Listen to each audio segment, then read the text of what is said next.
Thank you, Acting Speaker, and I rise today to contribute to the Transport Legislation Amendment, Port Reforms and Other Matters Bill 2022.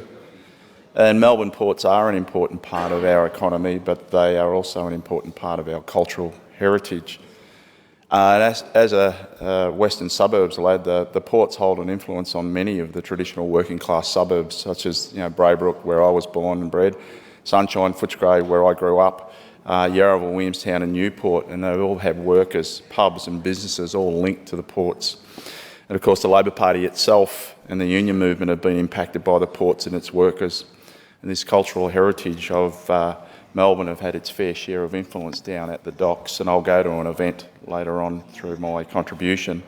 But I would like to take this time to acknowledge the great contribution of the member for Footscray and her reflection on the history of the ports and the relationship between the ports and the Western suburbs and the Western suburbs families, and how it was so important for those families, in particular with jobs and productivity throughout the Western suburbs.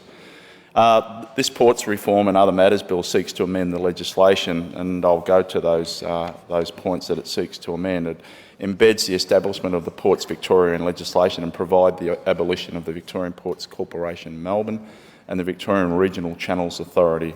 It also adapts the Charter of Ports Victoria to implement specific recommendations made as an outcome of the independent review of the Victorian port system. It implements review recommendations in relation to local ports, port development strategies and regulatory arrangements relating to harbour masters, towage and pilotage. It also changes the Port of Hastings Development Authority's name and object to reflect its current role and likely future function in the Victorian port system. It avoids any doubt that it is up to the government to determine when the Victorian rail access regime commences. It also puts it beyond doubt that the powers and functions of the Minister under the Fisheries Act 1995 can be delegated to the Chief Executive Officer of the Victorian Fisheries Authority, and it makes improvements to transport restructuring and order provisions and other matters in the Transport Integration Act 2010. And the final point is it makes it clear that it is not necessary to prescribe a fee to be paid by applicants for registration in the Tourist and Heritage Railway Group Register.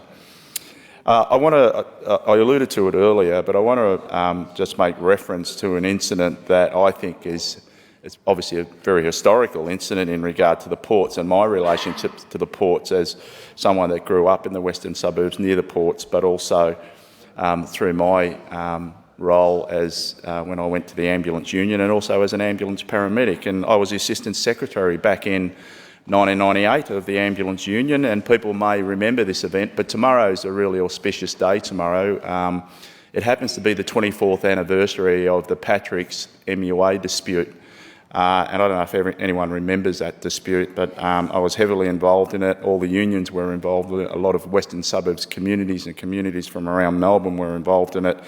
And it was an historical occasion down at the ports, and I have to congratulate the MUA for their stand in that event and the whole trade union movement for their stand, because we may remember what happened. And those workers were sacked on the 8th of April 1998, and Patrick's tried to bus in, I'll call them goons, in hoods with dogs to protect them. And of course there was a picket line across the wharf's front. And there was a community set up down there, and I know anyone that's been involved in the trade union movement that was around at the time, everyone participated in that action. And I'll never forget the Friday night when it looked like that the police were going to break up the picket line.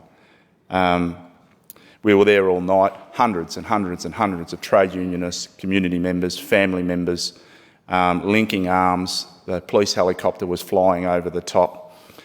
And then early on the Saturday morning, I think police came in droves, hundreds of them, to start the separation of that group of people that were picketing. And of course we had politicians at the front of the line, and I do remember, I think Joan Kerner was one of them. It could have even been Steve Bracks at the time, and many, many other state politicians linking arms on the front line, being faced down by police 1 metre away, and it looked like it was going to be very volatile. But what happened was we had the construction workers come in from the building sites at 7 o'clock in the morning, and they stood on the other side of the police, and common sense prevailed, and it was like the parting of the sea. The construction workers separated, allowed this avenue for the police to move away. The police moved away, and I've got to say that dispute was resolved 9 days later on the 17th of April 1998, and it was only because of those port workers. And I congratulate them, I congratulate the union, I congratulate everyone that supported them. And how important it was, not only to them, but all of their families right through Melbourne, but more so, a lot of those port workers were from working class areas in the western suburbs, and I knew a lot of them that worked down at the ports. And it was, and they had a great celebration down at Williamstown only a couple of weeks later, where they had a big, I suppose I'd call it festival, and it was a celebratory festival, and it was fantastic. The other two incidents that I'd like to refer to is that as a paramedic, I attended the Coode Island fire when that went up at the ports, and we were on standby just in case there were people that were injured. Unfortunately, there weren't, but we were on standby at the Footscray Football Club in the social club rooms, just waiting just in case, as I say, people were injured. And the third event that I'd refer to, and I don't know if people remember it, and this is how I remember the ports at the time, and this goes back many, many years when my father was employed at General Motors Holden down at Fisherman's Bend. But there used to be a little passenger ferry that would go across the river from Francis Street, Yarraville, across to Fisherman's Bend to transport the workers into all of those factories on that side of the river. And I remember that well because I used to drop my father off in his car because I didn't have a car, and he would go to work by ferry. So they're just some events that I relate to the ports in my history. There was an independent review of the Victorian port system which was conducted in 2020, and this was the first holistic review into the port system in 20 years. And during the intervening period, the system has gone through significant changes, including the introduction of the third stevedore in 2015 and leasing of the Port of Melbourne in 2016. And of course, the leasing of the Port of Melbourne provided financial reward for the state, and I think out of that what we've done is had many, many infrastructure builds such as level crossing removals in regard to that lease arrangement. The review process included extensive consultation across industry and stakeholders, and I know that it's been questioned by the opposition about lack of consultation, but there's been many stages of consultation that's occurred over a number of years, including commercial port and local port operators. So I rebut what the opposition say about a lack of consultation. The review of the Victorian port system made 63 recommendations, all of which are supported by the Victorian government, together with long-term reforms that reinforce open market access to ensure the sustainable economic future of Victoria's ports. And the full government response to that review addresses these recommendations while setting out the three main areas of action, and those areas are establishing Ports Victoria, including creating Ports Victoria's legislative charter, and outlining key reforms, including the pilotage and towage services. Developing the Victorian Commercial Port Strategy, which will further define the government's stewardship role, and articulating the key steps in ensuring the future of Victoria's ports. And of course, local ports and waterway management reforms that will seek to effectively support the economic and social value of these assets.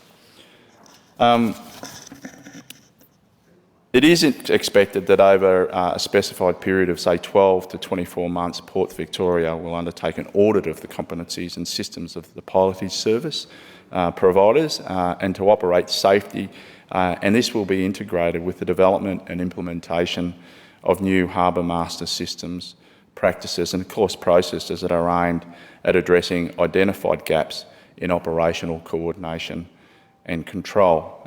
Ports Victoria will keep a register of licensed pilotage services providers and the waters for which they are licensed, and providers of pilotage services who are registered under the MSA at the time the provisions commence are deemed to be licensed.